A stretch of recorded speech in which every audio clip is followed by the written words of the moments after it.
Olá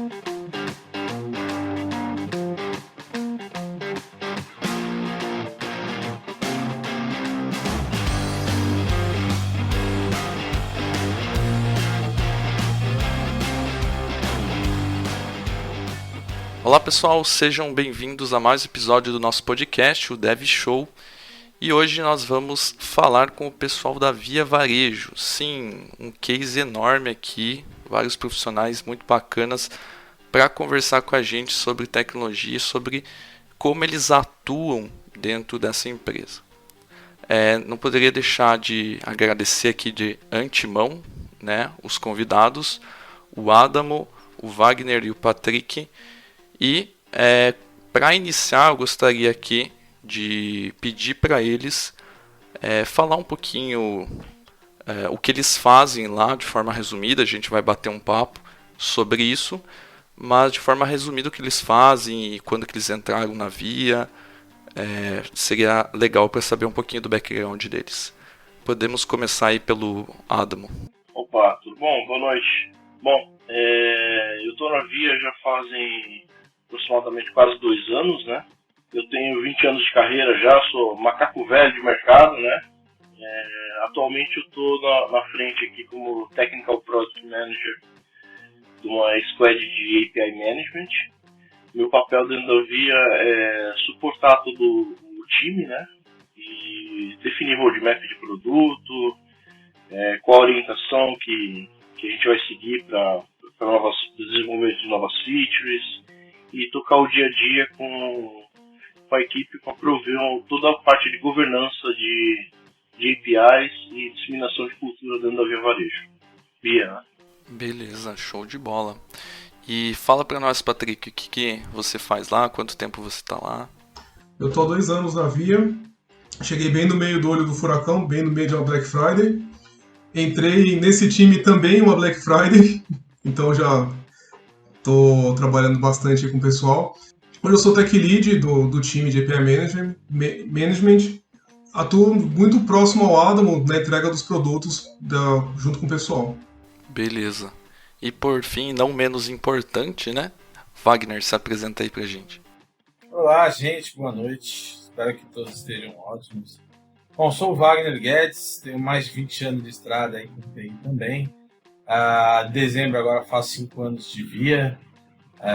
Estou aí na frente de uma tribo que basicamente vem trazendo ferramentas para aumentar a produtividade dos times de engenharia, dos mais de 180 squads que nós temos aqui na Via, para ser o meio aí de catalisar a entrega de valor da tecnologia, através da orientação, rápida adoção, boas práticas e soluções técnicas, né? Claro, sempre alinhadas à estratégia da Via, tá bom? Show de bola. E como eu não poderia esquecer de mim mesmo, né? Eu sou André Seco, sou o host aqui do podcast.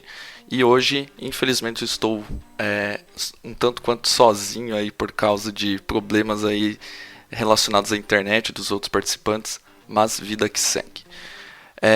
Pessoal, antes de mais nada, agradecer novamente. A gente teve um papo aqui em off, falando um pouquinho sobre as coisas.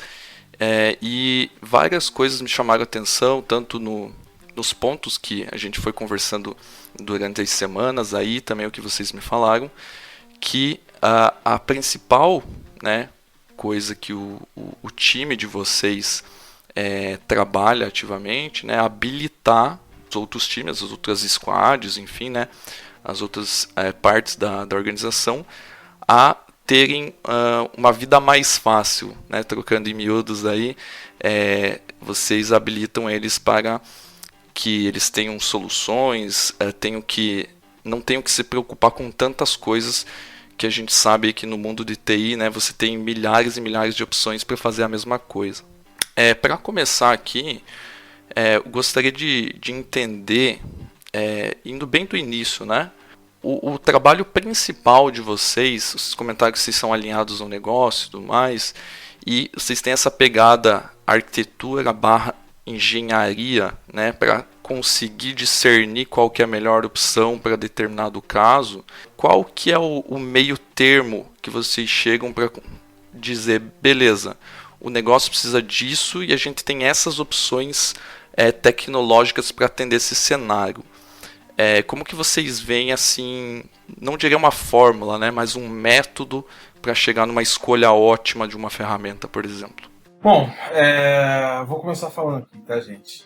Bom, até pegando o gancho aí, que a gente trabalha aqui exatamente para criar enablers, né? Para criar aceleradores para os times de produto, para os times de engenharia da Via Varejo, né? E aí a gente faz parte do capítulo de arquitetura da Via, então a gente sempre está ali alinhado, muito próximo dos times de engenharia, dos times de produto, dos times de negócio, entendendo as necessidades atuais, né? Entendendo as aspirações dos times. Para quê? Para que a gente consiga estar 1, 2, 3 passos à frente, né? Nossa missão é sempre estar sempre olhando o mercado, sempre com networking bem formado, bem próximo, bem ativo, né? Para que a gente seja ali abastecido de informação, para que a gente de fato consiga pavimentar toda uma estrada que os times de produtos, times de engenharia da Via precisam, né? Para entregar de fato cada vez mais valor para o nosso cliente final, mais valor para o negócio. A gente estava conversando mais cedo sobre a questão de a empresa trabalhar muito com serviços distribuídos, né? A questão de microserviços que está muito em alta, né? Então a gente abre uma página da internet e a gente já pula um artigo falando de microserviços e como isso talvez seja vendido de forma tão fácil na internet, né? Mas vamos combinar aqui que não é um negócio fácil nem de pensar, nem de suportar, né? E com certeza uma empresa grande, ela tem uma motivação para fazer uso desse tipo de tecnologia. Aí eu gostaria de trazer para vocês o seguinte ponto. Quando um time está prestes a criar um módulo, um produto, enfim, uma parte do sistema, eles decidiram por fazer, né, microserviços, enfim, e aí eles têm uma série de desafios que eles precisam implementar, tendo em vista aí que microserviços, por escolher ter serviços distribuídos, você já tem uma série de desafios, né? Trabalhar com a comunicação entre os serviços, ter a parte da autenticação, centralizada em algum API Gateway ou, outra forma, né? Vocês vão me dizer quais que vocês geralmente trabalham. Mas como que vocês entregam isso para a pessoa que vai começar a fazer um microserviço? Beleza, é o dia 1 dela, ela sentou na cadeira e ela precisa desenvolver alguma coisa. Como que ela descobre que ela precisa usar essas coisas? Onde que ela pega? Vocês têm documentação? Como que ela segue esse passo a passo? Como que funciona hoje para vocês? Eu acho que essa pergunta vai dar bastante respostas aí para você, viu? Vamos lá. Hoje, os times eles têm um guia para começar a desenvolver um microserviço, né?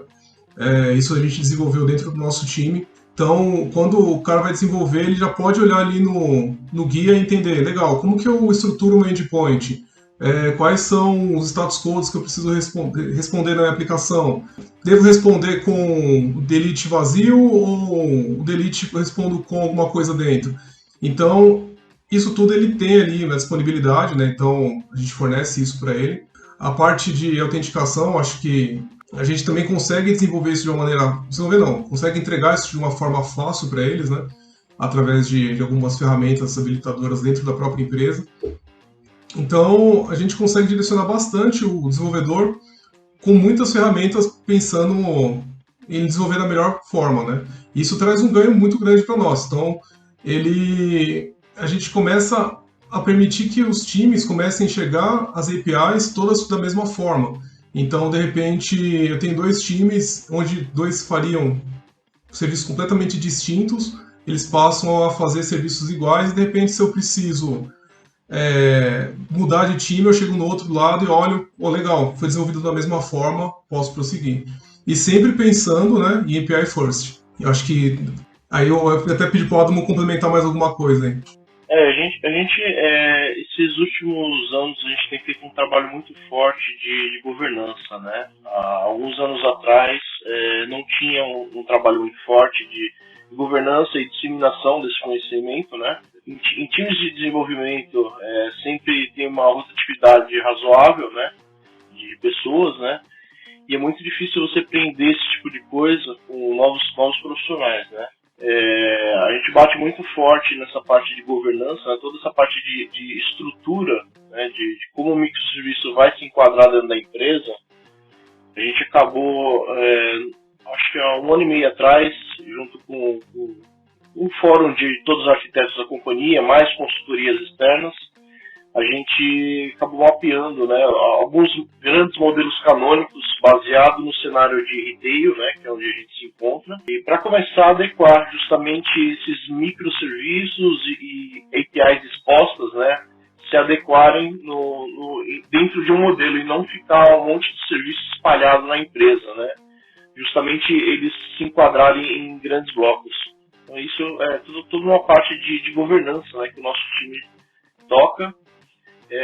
O Wagner em si, embaixo, ele coordena a tribo toda, ele tem uma das squads, né, que é uma squad também que provê artefatos técnicos, ele vai falar um pouquinho mais, artefatos técnicos para quando os desenvolvedores vão iniciar um novo microserviço, né? Então, quando é definido a linguagem que ele vai usar, seja, sei lá, .NET, Java, Node, enfim, né, a gente tem peças técnicas, né, onde o desenvolvedor ele passa com aquilo como um startup code, né, dele, e aí ele passa a ter uma boa prática, né? Bom, nós temos aqui uma squad que ela é centrada no desenvolvedor.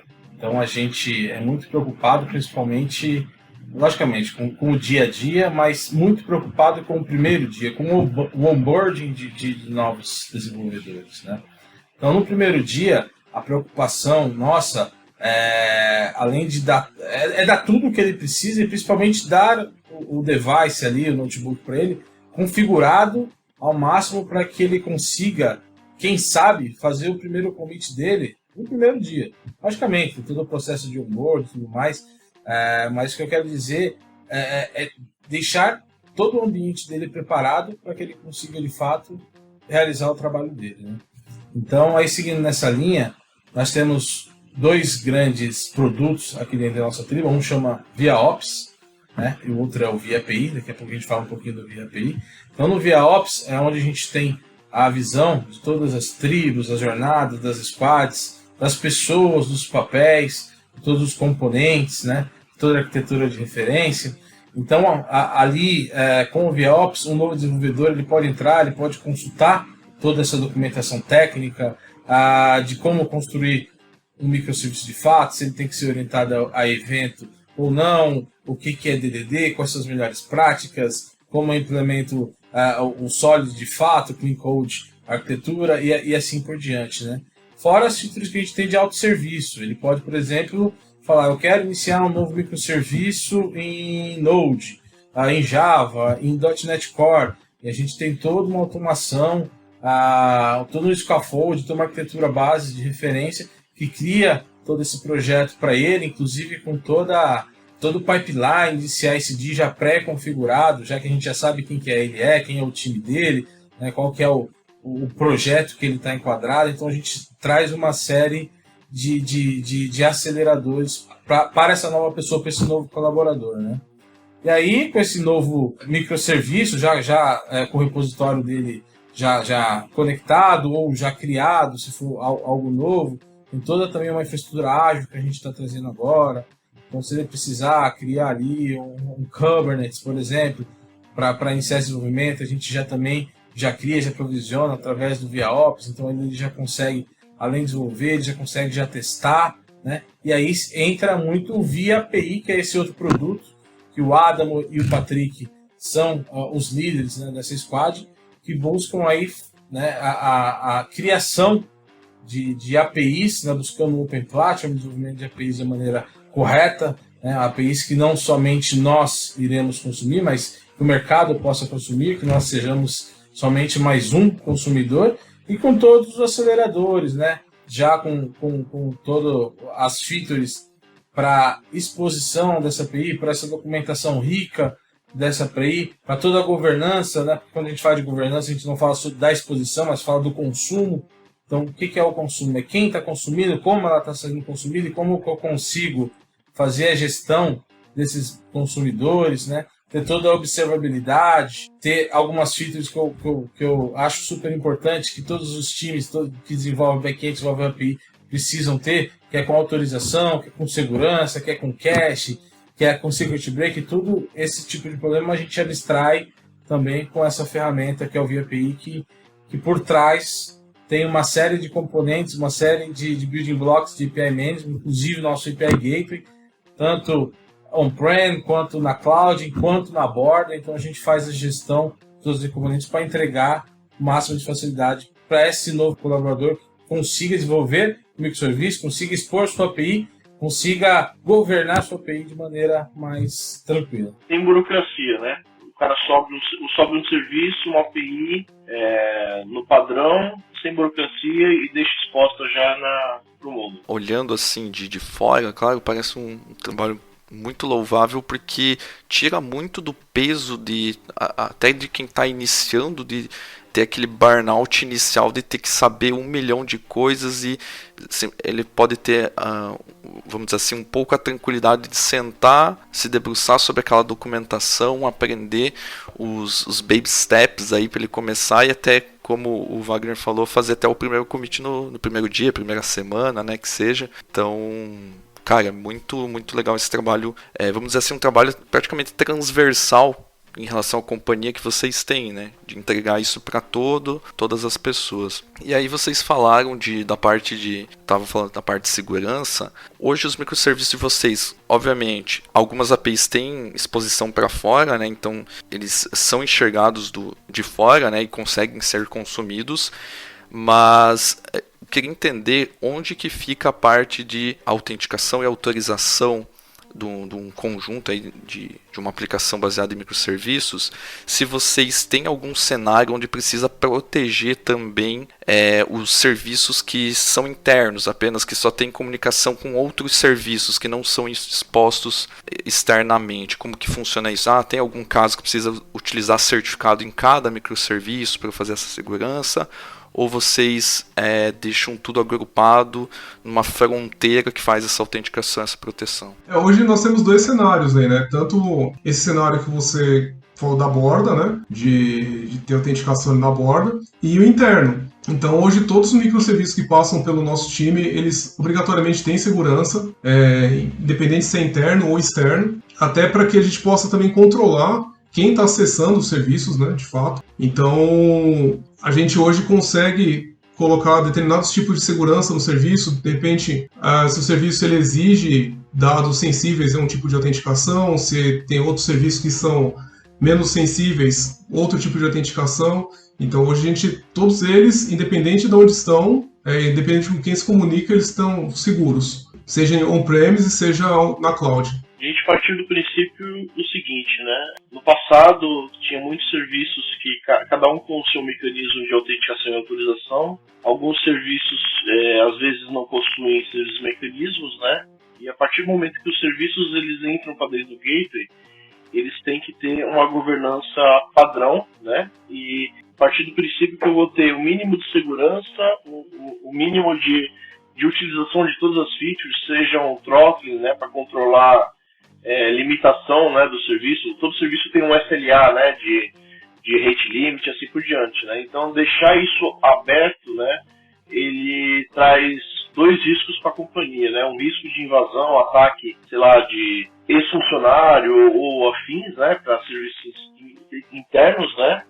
E ele traz um risco também que você não tem a nomeação de quem está acessando aquele serviço, quando e onde, né, e quem, né? Então isso aí a gente padronizou dentro da empresa de forma a não existir mais, né? Então todo serviço parte do princípio que ele tem um mínimo de autenticação e autorização, controlado pelo gateway, tirando essa responsabilidade dos desenvolvedores justamente para acelerar o processo de desenvolvimento e toda a observabilidade que isso aí traz, né? Então você tem um serviço nomeado, você traz junto a observabilidade, né? Que a gente acaba logando, né, toda a parte de request e response de cada serviço. Bacana, eu vou entrar na parte de observabilidade daqui a pouco também.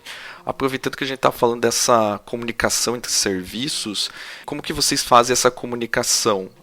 A gente sabe que tem que ser uma comunicação, vamos dizer assim, via de regra, assíncrona. Tem a questão de ter a comunicação síncrona também, né, em determinados casos, mas como que vocês fazem essa comunicação? Para síncrona utiliza REST mesmo, estão trabalhando com gRPC, como que funciona também a parte assíncrona, se vocês puderem falar o que vocês utilizam de mecanismo de mensageria, seria legal para o pessoal entender a sopinha de letras e de tecnologias. Gente, eu só queria complementar ainda o tópico anterior, que eu acho muito importante, porque a gente está falando de segurança, né? E aí a gente teve alguns casos aí recentes, inclusive em empresas aí de varejo, né, de e-commerce, de retail em geral. Mas para dizer que a gente tem uma preocupação muito grande com segurança. Nós temos aqui o tráfego leste-oeste, né, falando um pouquinho aí, até pegando carona no que você comentou de Service Mesh, que são serviços, chamando outros serviços já dentro do nosso parque.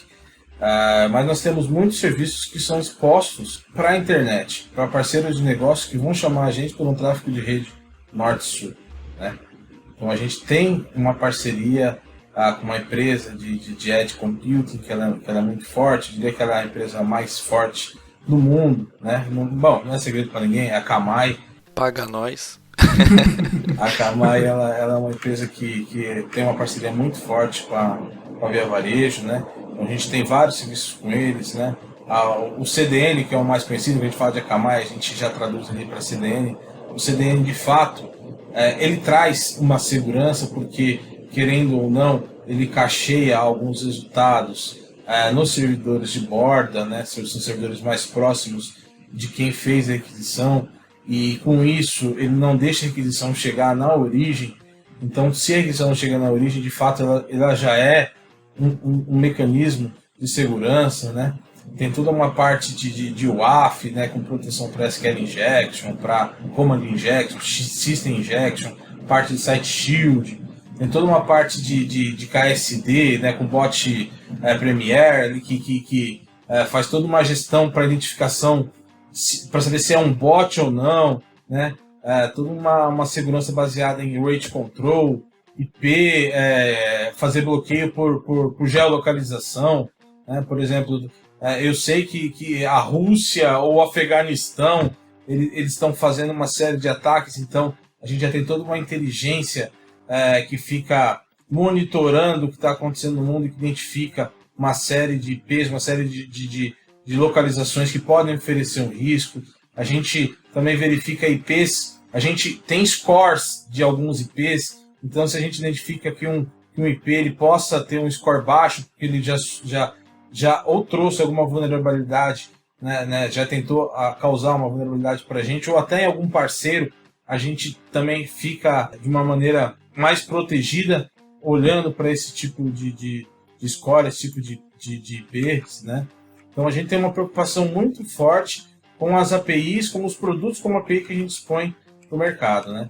Porque a gente tem basicamente as APIs que a gente expõe como Open Platform, que é para todo mundo, que é para qualquer parceiro de negócio. Também temos APIs que a gente expõe que são para partes, né? Que são para parceiros de negócios específicos, né? Por exemplo, o Marketplace, que tem ali os sellers, que tem as integradoras, que não é para todo mundo, que é um ramo muito específico de negócio. Então a gente tem toda uma preocupação, sim, temos toda uma área aqui, e eu diria que a segurança hoje ela faz parte desde a concepção do novo microserviço, de uma API, para a gente poder expor isso com segurança, para que de fato a gente não traga nenhum prejuízo para a marca, nenhum prejuízo para o nosso cliente, nenhum prejuízo para os nossos parceiros de negócio, tá?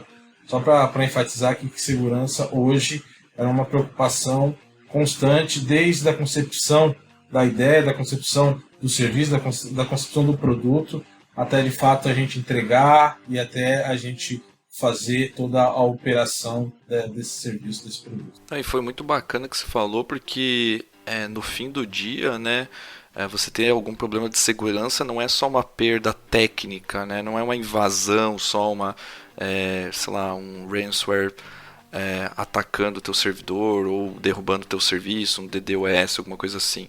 Mas a gente está falando de impacto no negócio, né?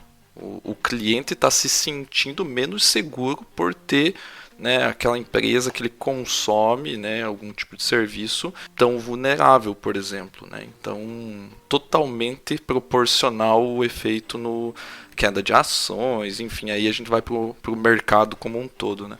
Então é bom para o pessoal de TI que nos escuta aqui entender que o nosso mundo não é impacto técnico só, né? No final das contas a gente sempre está trabalhando para gerar resultado para um negócio, então o impacto é lá, na verdade. Perfeito. Beleza. Voltando nessa partezinha ali da questão da comunicação entre os microserviços, alguém queria pontuar alguma coisa? Então, dentro da VIA, tratar serviços síncronos, né? Basicamente a gente tem utilização, né, de serviços baseados em REST mesmo. Tem muita coisa baseada em eventos, né, de mensagem com Kafka. Está começando a surgir alguns serviços utilizando o gRPC internamente, então a gente já está de olho nessa parte e a gente está criando também no nosso time, como é um time de governança de APIs, a gente já começou a olhar para a parte de Sync APIs, que é um tema que está super forte, né? E ele trabalha APIs de forma assíncrona utilizando protocolos distintos, né? Quando a gente fala de comunicação assíncrona, né? Tá publicando um evento de um microserviço, cai isso se traduz numa mensagem, cai num message broker, é pego por algum consumidor, aí é processado, né? Quando a gente fala de microserviço, a gente fala de ter serviços independentes, então ele tem que ser independente por inteiro. Logo, ele tem sua base de dados, né? Uma base de dados, uma ou mais para cada microserviço. E eu vejo, assim, acredito que vocês acompanham também aí nas questões técnicas, que isso é um desafio, né? Manter as bases sincronizadas, quando você tem dados aí que precisam ser sincados, né? E aí a gente vem com a questão de consistência eventual, né? E tudo mais. Queria saber se vocês têm algum cenário onde essa consistência eventual precisou de algum tipo de estratégia para que não ficasse, por exemplo, visível para o usuário que aquilo ainda não sincou, mesmo que seja alguns segundos, alguns momentos de diferença do dado de um lado para o outro. Vocês tiveram que trabalhar essa estratégia de alguma forma para que fique transparente para o usuário que, ok, por exemplo, você fez uma solicitação do pedido, mas o pedido ainda não foi concluído, né? Ele precisa ser processado para aí você efetivamente ter esse pedido aceito. A gente vê isso muito nos e-commerces, eles mudaram muito a estratégia como eles atuam hoje em dia. Vocês têm algum cenário que vocês lembram de cabeça aí que vocês precisaram fazer algum tipo de estratégia para, vamos dizer assim, contornar essa questão de consistência eventual? Olha, eu acho que um exemplo muito comum foi o que você comentou agora, que é basicamente fechamento de pedido, né? Quando você fecha um pedido, você conclui ali, o cliente vai ali concluir o pedido, geralmente você tem um microserviço que faz a solicitação, geração da criação desse pedido, e ele gera um evento que você tem vários outros interessados, vários outros consumidores, né?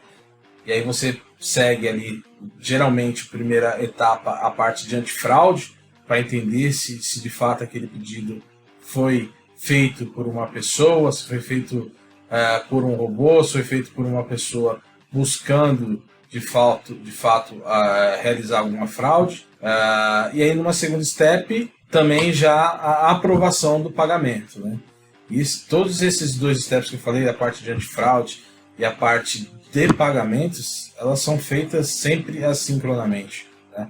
Então, você tem ali a geração da solicitação do pedido. Aqui na Via a gente tem um sistema chamado OMS, que faz a geração do pedido e ele faz toda a orquestração, né, para os demais microserviços, para que de fato a gente consiga concluir todo o processo de geração do pedido.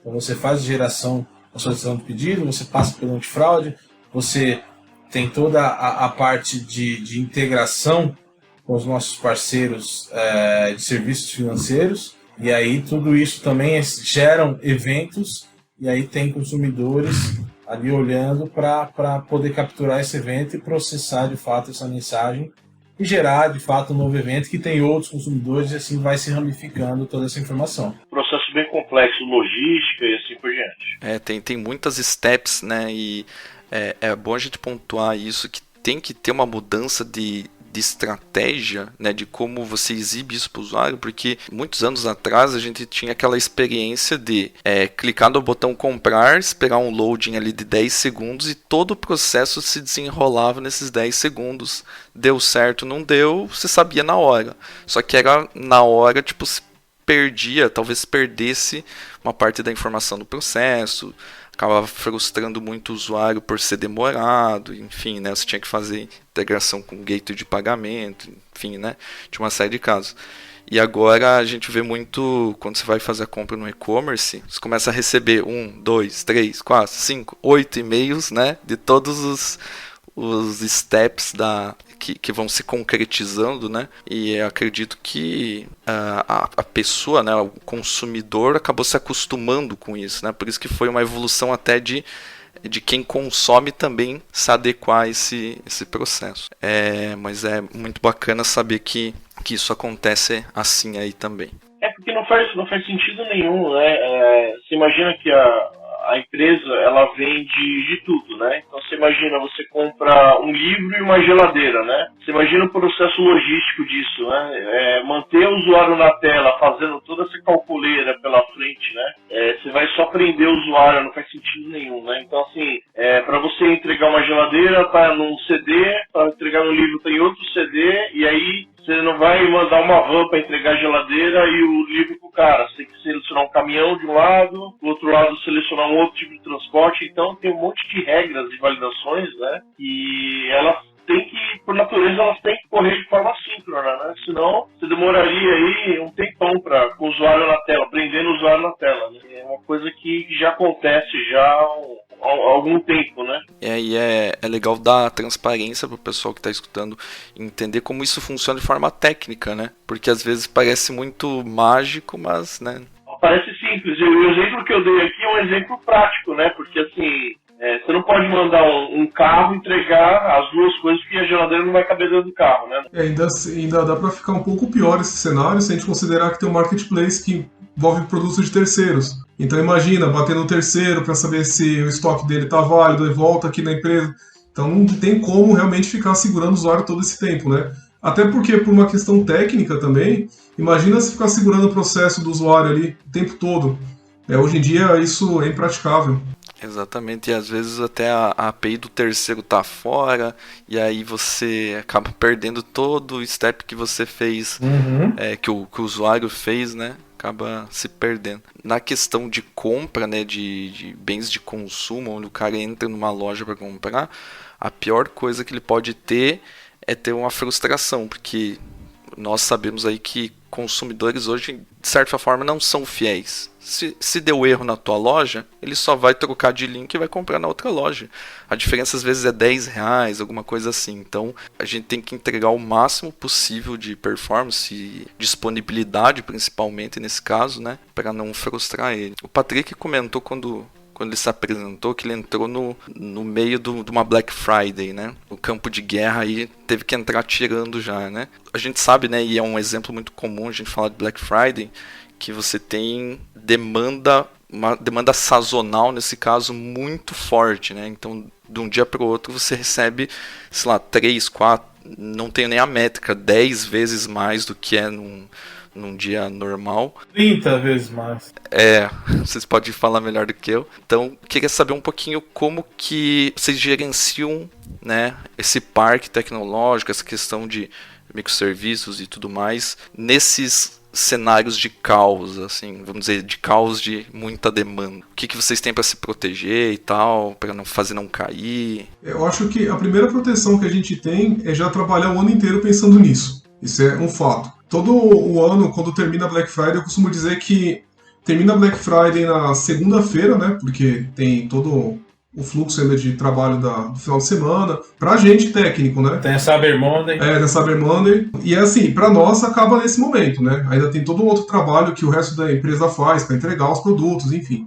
Mas eu costumo dizer que na segunda-feira já começa a próxima Black Friday. Porque a gente tá sempre pensando nisso, né? Então, todos os cenários que a gente pega na Via, a gente fala, pessoal, tá, legal, isso aqui tá funcionando, mas e como vai funcionar na Black Friday? Então, a gente já vai o ano inteiro já trabalhando nessa mentalidade de, legal, a gente está trabalhando agora com 40 pods, tá, na Black Friday eu vou precisar de 120. Então, já vamos pensar na infraestrutura para isso, vamos precisar escalar nós no nosso cluster, o que a gente vai ter que fazer. Então, é o ano inteiro a gente trabalhando nessa mentalidade de Black Friday. Esse é um ponto, né? Mas, lógico, depois a gente vai... Trabalha na parte de escalabilidade das aplicações, trabalha no micro detalhe junto com os times ali. Olha, quanto que está devolvendo de response time nessa request? O time chega e fala, está devolvendo em 200 milissegundos. Será que a gente consegue fazer um tuning para devolver em menos tempo? Será que a gente consegue fazer um tuning para devolver em 50 milissegundos, 30 milissegundos?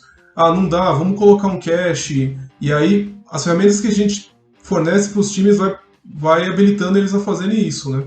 Eu acho que um grande habilitador, né, a Via internamente, a gente sempre trabalhou com cloud privada, né? Acho que o grande habilitador que a gente teve de mudança dos últimos anos foi quando a gente começou a migrar mesmo as aplicações de fato da cloud on-premises para cloud pública, assim, privada pública, né? Porque assim, isso aí permite a gente ter uma flexibilidade gigantesca no sentido de do dia para a noite eu quero fazer um teste de performance, eu quero atingir 50 mil transações por segundo, 100 mil transações por segundo. Então a gente começa o teste básico, né, do dia a dia e falou, vamos colocar a máquina aqui agora, setar aí os HPAs do Kubernetes para ajudar, ou a gente deixa as máquinas pré-escaladas e a gente faz uma bateria. A preparação da Black Friday, ela é uma preparação que, que nem o Patrick falou, ela acaba uma e começa a outra, né? Então a gente pega esses dados de observabilidade, né?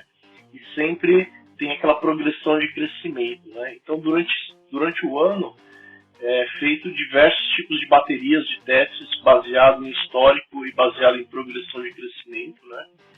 Então a gente consegue, o que a Cloud fornece para a gente, né, é essa brincadeira. Poxa, hoje a gente estava com um parque de 100 máquinas, hoje a gente vai fazer um teste com 200, né? Então a gente vira o botão, dá um play, e já tem aprovisionado e já tem junto um time, sempre um time apoiando a gente, que é um time de performance, stress performance, né? Envolvido com a gente aprovisiona o parque e faz as baterias dos testes que tem que acontecer, né? Eu acho que esse tipo de facilidade que a gente tem ajuda que a gente tenha um ambiente saudável para suportar esse crescimento que o Wagner falou, às vezes 30, 40 vezes a requisição a mais em um dia, né? Então a gente acaba sempre tendo esse planejamento, né? Eu vou pegar um gancho, gente, porque a gente fala de Black Friday, né? A grande data do varejo do ano, todo mundo sabe. E a varejo vendeu na última Black Friday 3 bilhões de reais, né? É um número bem expressivo. Mas, como o Patrick, o Adam contou, segunda-feira, Cyber Monday, termina ali nosso período de Black, e na terça a gente já começa outra, né? Mas não quer dizer que a gente só vai se preocupar de fato com redundância, com alta disponibilidade, com performance só daqui a um ano. Porque na verdade nós temos mini Black Fridays a qualquer momento, né?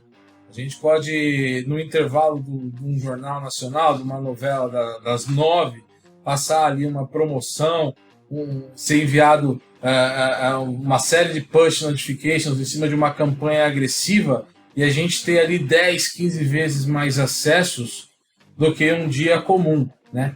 Então toda essa preocupação para aguentar, né,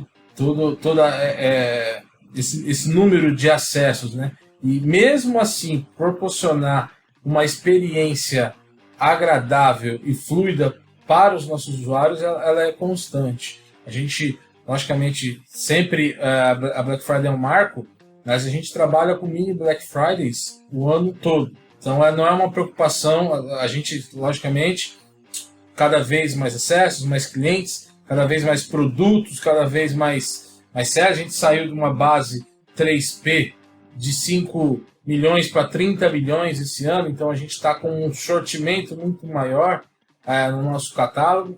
Então, para poder gerenciar essa quantidade de informações, essa quantidade de acesso de usuários ali navegando, ela é um desafio constante e diário, ela não é um desafio anual, tá? Tipo, diariamente a gente se preocupa com as nossas mini Black Fridays, tá bom?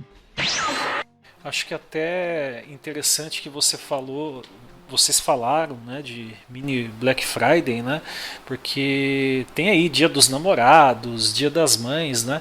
Além da própria Black Friday, que dessas datas aí especiais aí ao longo do ano, quais que são os momentos mais críticos? Acho que Natal também deve ser algo bastante pesado, né? Porque mal terminou a Black Friday aí no finalzinho de novembro. Acho que certamente concomitante a isso vocês estão se preparando também para o Natal, mas acho que deve ter outras épocas do ano também que costuma a ter aí um esforço maior também, né? Black Friday, né? Todo mundo sabe. Natal, por incrível que pareça, 7 de setembro, a Semana do Patriota. A gente trabalha com muitas campanhas. Dia das Mães. Dia das Mães aqui eu não posso afirmar, mas se não me engano é a segunda maior data do varejo do ano. Dia dos Pais, Dia das Crianças, né? Então tem essas datas comemorativas, essas datas comerciais, mas também tem aquilo que eu mencionei, que são campanhas que podem acontecer a qualquer momento. Semana passada a gente teve uma campanha que a gente deu 10% em todos os produtos se comprasse no app, né? E aí já vem aquele boom de acessos. Então a gente tem que estar preparado, o sistema tem que estar preparado para que quando chegar esse boom de acessos, tudo ocorra da melhor maneira possível.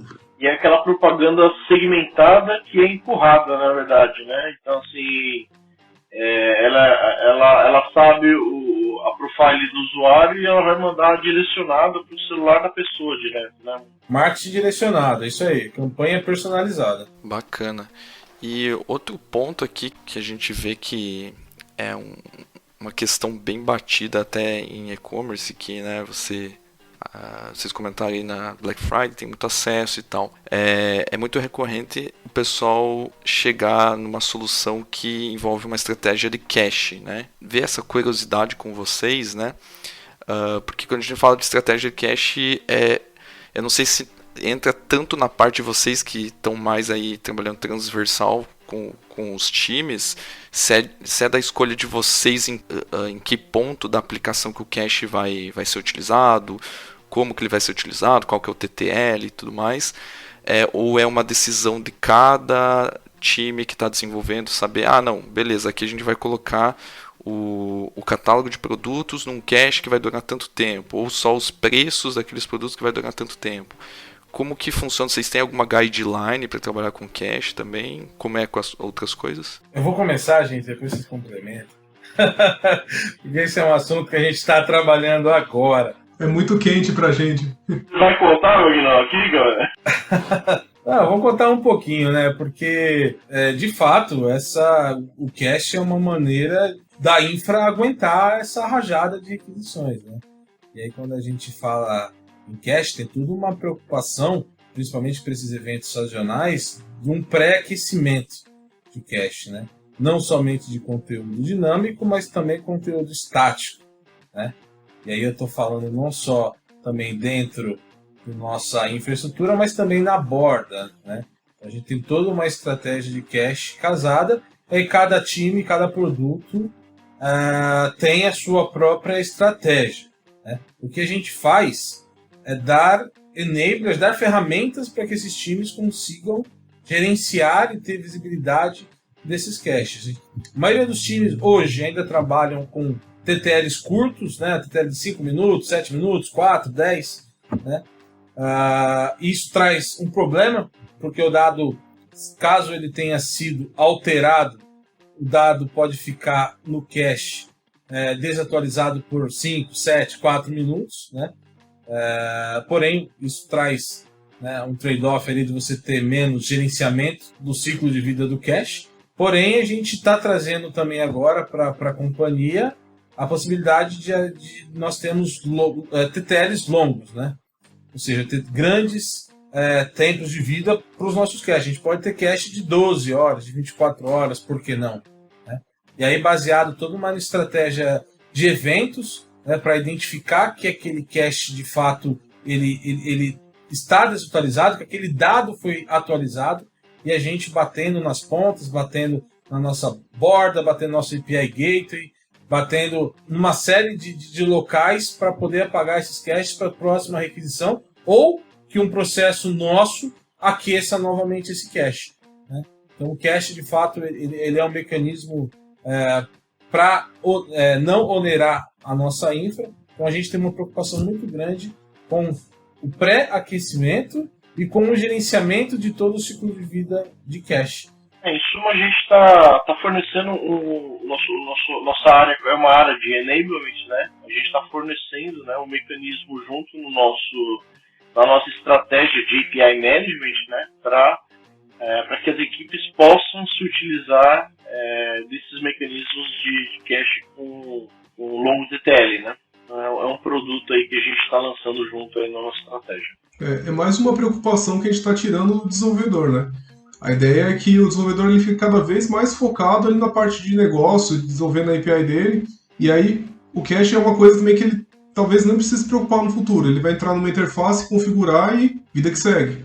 Sim, já facilita muito, né, o setup, as decisões que vêm por trás, ele apenas meio que faz uso, né, e chega no número mágico aí de quanto tempo tem que manter o cache, ou usando essa estratégia aí que o Wagner falou, né. Até para evitar, né, pelo que eu entendi aí que vocês falaram, né, evitar que o cara de repente fuja de certos padrões que vocês adotariam, né, de repente começa a ter um funcionamento aí fora da normalidade, tem que gastar tempo entendendo o que o cara fez fora do padrão que começou a comprometer a aplicação, né? A gente oferece possibilidades, tá? A gente não obriga os times a utilizarem nossas ferramentas.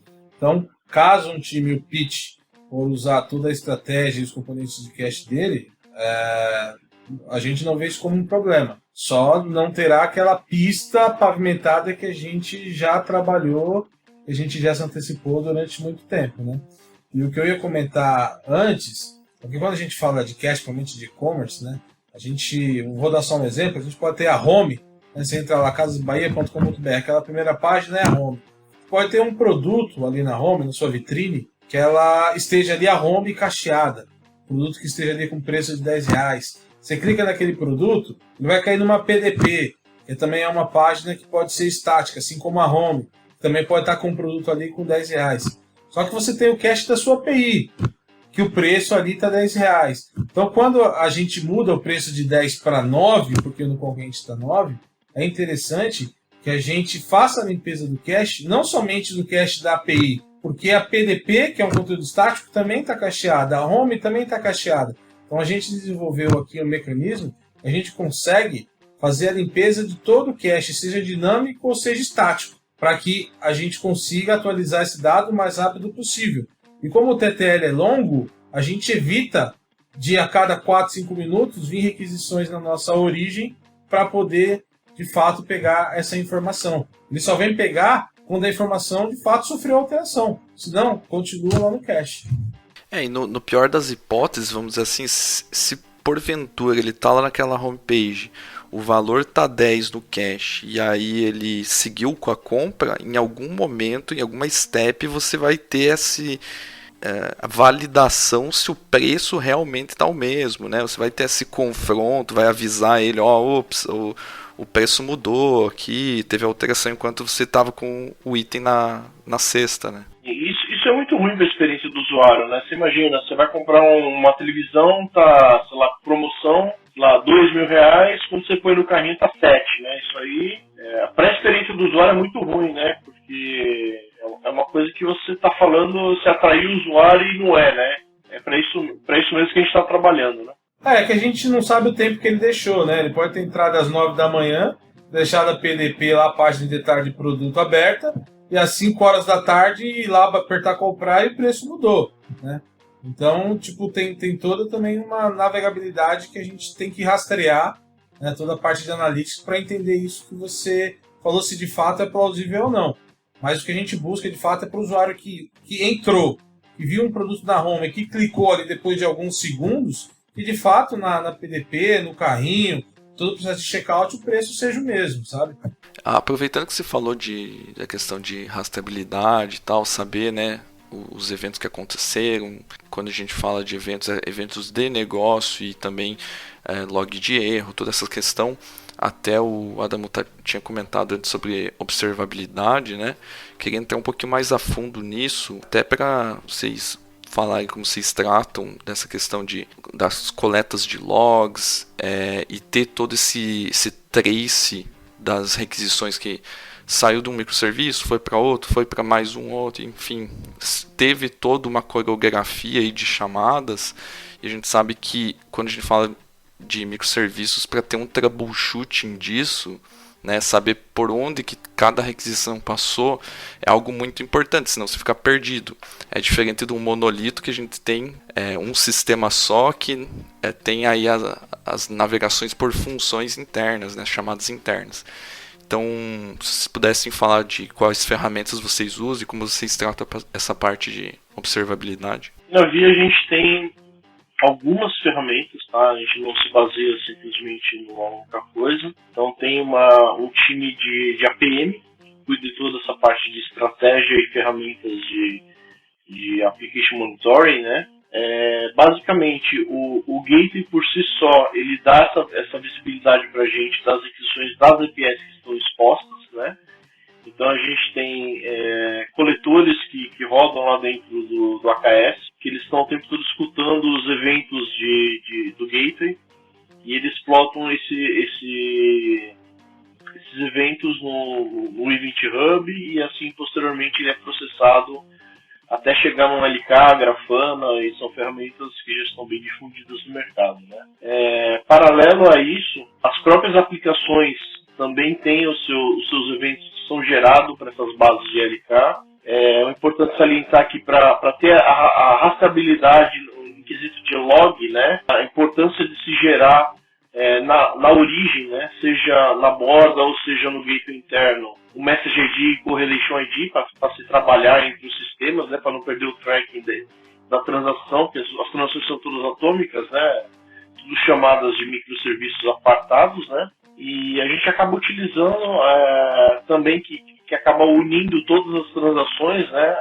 Uma ferramenta de APM, de mercado, que faz toda essa parte de controle transacional, e aí tem um nível mais detalhado que a gente consegue chegar até nível de código. É o Dyna Trace que a gente acaba usando. Essa parte que a gente estava comentando, que o Adamo comentou agora, é uma parte bem importante para nós, da observabilidade, porque hoje a gente recebe milhares de requisições, na verdade milhões de requisições por hora. Milhões, assim, de requisições por hora. Tanto que a gente chega, se a gente vê que tem um número menor que 3 dígitos, de 6 dígitos, na verdade, lá dentro do nosso LK, a gente acha estranho quando a gente abre lá, porque tem muita requisição. Então, na verdade, eu posso até dizer que a gente está chegando na casa de centenas de milhões por semana já. São muitos logs que a gente recebe lá. E aí a importância disso pra gente qual que é? De repente um time tem uma API exposta com a gente dentro do gateway e fala assim, pô, o gateway não está funcionando, como que a gente sabe se não está funcionando? Então a gente vai lá, olha num detalhe que aquela requisição que ele fez há 5 minutos atrás está ali com o consumidor dele, né, com a chave dele, a gente identifica quanto que foi de latência, tanto da aplicação dele quanto da nossa, a gente consegue saber exatamente quais foram os parâmetros que ele passou e consegue pegar todo o detalhamento. Então, a gente ajuda tanto o time, até para identificar algum problema do lado dele, até mesmo no nosso lado para saber, putz, tem alguma configuração que precisa ser revista aqui.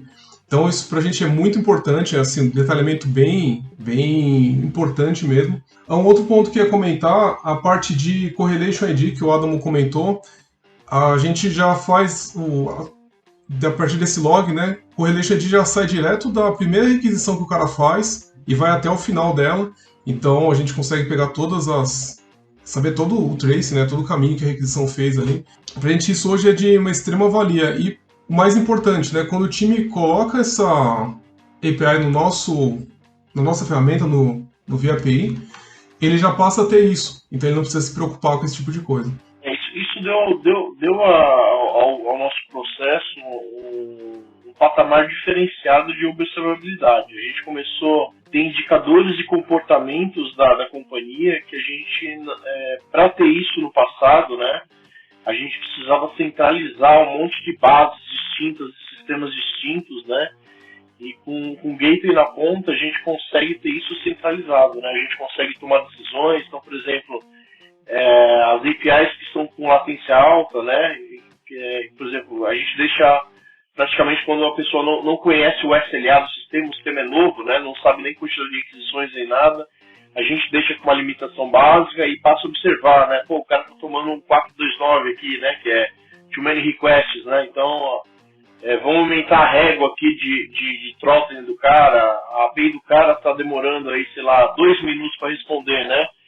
Vamos conversar com os times, vamos baixar o rate limit, na verdade, o timeout da API do cara, chegar no consenso, quanto que é o bom para você, né? 15 segundos de resposta, não respondeu 15 segundos, dropa a conexão para não estressar o back-end, né? Essa parte de circuit breaker, né? Que as APIs, elas já saem, independente da linguagem, elas já saem com URLs de health, né? Então a gente tem um circuit breaker ativo que a gente consegue pingando a saúde da API, né, e abrir e fechar o circuito para também não estressar o ambiente, não chegar no caos, né. Então toda essa observabilidade ela ajuda a gente nesses pontos, né. Não é simplesmente uma coleta de logs, né. O nosso time, por mais que a gente não seja um command center nem nada, a gente fica de olho nas consoles e nos logs para saber mais ou menos o comportamento com que as coisas estão andando, né? E aos pouquinhos a gente acaba calibrando o pessoal de command, né? Que é o pessoal ativo da empresa, que tem os sistemas, Prometheus e assim por diante, né? Para colocar esses comportamentos que a gente identifica no dia a dia de forma automática, né? Então, por um lado a gente tem o APM, que ele é super instrumentado, por outro lado a gente tem as logs que estão sendo geradas lá o tempo todo, né? Que acaba finalizando lá no Elastic, né? E que a gente consegue traçar esses comportamentos, né? Então, eu tenho um comportamento hoje, no mesmo horário, qual foi o comportamento de ontem, né? O que eu tenho que fazer, né? Então, por exemplo, não está entrando muito request, tem um problema, né? Então, assim, a gente acaba fazendo esse ajuste fino por tudo que passa por debaixo do gateway. Eu vou pegar um complemento aqui, que o Adam e o Patrick, eles focaram muito bem na parte de requisição de APIs, né? Mas eu acho que para a gente ter essa observabilidade, na verdade ela começa lá no consumidor, lá no cliente, né? Então, até um desafio que a gente está trabalhando agora é como que a gente consegue correlacionar os logs de analytics, de crash analytics, seja de app, seja analytics de browser, com as requisições que passam pela borda, que chegam no API Gateway, que vão pelo microserviços. Temos também logs de infraestrutura, logs de negócio. Como que a gente consegue correlacionar tudo isso para poder tirar o máximo de insights, né? Seja para a gente num troubleshoot, ou seja, inclusive, para negócio, seja para TI. Então, na verdade, a gente está trabalhando uma frente para poder conectar, para poder correlacionar todos esses dados, né? O log, na verdade, ele começa lá na ponta, né? Não só lá na requisição no back-end. Bacana você comentar isso porque é até um cenário que não é muito claro, né? Às vezes a gente pensa, a partir do botão comprar, que é a última fase do processo, que eu vou começar a fazer o trace distribuído aí da requisição. Mas essa preocupação em traquear as coisas antes também é importante porque você consegue medir um monte de coisa, né? Comportamento do usuário, saber de onde ele foi, para onde ele foi, qual área do site que ele está mais usando. Claro que a gente tem outros tipos de analytics aí, como os mapas de calor, saber por que áreas do site ele está indo mais, né?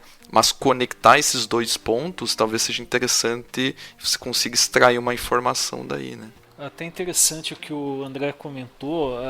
Um amigo meu, ele trabalha ainda, né, numa emissora de televisão, e ele comentou comigo algumas vezes que no caso deles, né, que vendem espaço publicitário, essa questão de que áreas do site são mais acessadas, tem mais visibilidade, acaba agregando bastante para a área comercial. E eu acho que vocês também acabam tendo esse tipo de preocupação, porque eu sei que tem questões comerciais envolvidas, né, de dar destaque mais para um produto do que de repente para outro, até por ser um parceiro comercial, mas eu acho que até isso acaba sendo uma preocupação aí que acaba envolvendo a Analytics junto, né? Tem um detalhe também que, assim, se imagina que uma requisição que ela é cacheada na borda, ela não bate na sua infra, né? Como você atua com esse log, né? Se ela não bateu na sua infra, como é que você logou ela, né? Então, essa preocupação a gente tem também, né? Porque é uma requisição que ela bateu lá na nossa CDN, né? A CDN acaba passando pra gente, né? As informações, e a gente tem que fazer esse correlate das informações, né? Porque são requisições que bateram, né? Então você imagina que você tem alguma coisa cacheada, só que você não está sentindo dentro da sua infra, né? O que pode acontecer? Pode ser um cenário de ataque, pode ser um cenário que pode ter alguma anomalia de alguma aplicação que cacheou dado que não deveria estar cacheado, né? Então, para não sentir isso depois do que aconteceu, né? Por isso que a gente tem essa necessidade de trazer essas informações para dentro da empresa também.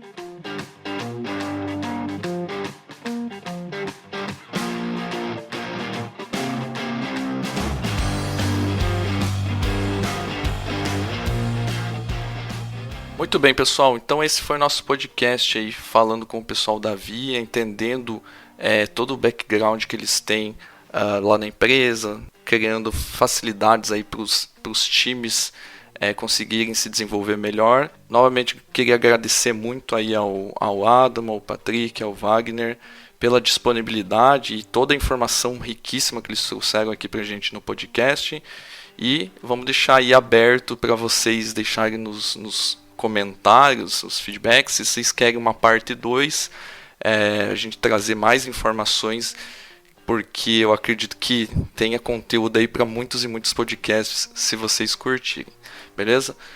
Agradecer, se quiserem deixar uma mensagem final aí pro pessoal, fiquem à vontade. Obrigado aí o tempo de vocês aí, a oportunidade que vocês abriram da gente bater esse papo legal aqui. Se tiverem dúvidas aí, posta aí nos feeds aí, a gente vai tentando responder aí o que vier de dúvida. Agradecer a oportunidade. Agradecer mesmo, obrigado pela oportunidade. Finalmente saiu essa nossa conversa, esse podcast. E é isso aí. Qualquer dúvida, coisa pode procurar. Estou bem ativo no LinkedIn também, então pode procurar Patrick Reinan lá. Estou no contato de vocês também, então tá fácil de me achar. Aí, agradecer aí a oportunidade, né? Ter esse canal aqui, esse bate-papo para vocês foi super importante. Pegar carona aí no que o Patrick disse. Nos sigam lá no LinkedIn, @WagnerGuedesMV, Wagner com V, tá? Tudo junto. E dizer que temos muitas vagas aqui na Via, então se alguém se interessou, vai lá, adiciona a gente, vamos bater um papo, a gente fala um pouquinho das oportunidades e vai ser um prazer aí bater esse papo com vocês. Grande abraço e obrigado. Agradecer a todo mundo que acompanhou o podcast aí, pessoal. O Patrick nos contatou, né, propondo até apresentar o case da Via Varejo, que é uma grande empresa, utiliza aí uma stack bem interessante, né, para o pessoal que segue até o nosso canal, uma stack que bem aderente ao que a gente costuma abordar nos diferentes episódios, né, André? Então fica aí uma série de lições aprendidas que eles tiveram e como eles falaram, né? Tem um contato deles, vocês podem eventualmente estar conversando com eles sobre oportunidades, é sempre interessante e importante isso. Isso aí. Pessoal, não se esqueçam de deixar os feedbacks de vocês no post do devshow.com.br, não se esqueçam, nós estamos no Spotify, no iTunes, no Deezer, então estamos em todas as plataformas aí de podcast e também no seu app de podcast favorito. A gente vai deixar todos os contatos deles na descrição do post do DevShow e nos vemos no próximo episódio. Valeu! Falou! Valeu! Valeu! Valeu, pessoal.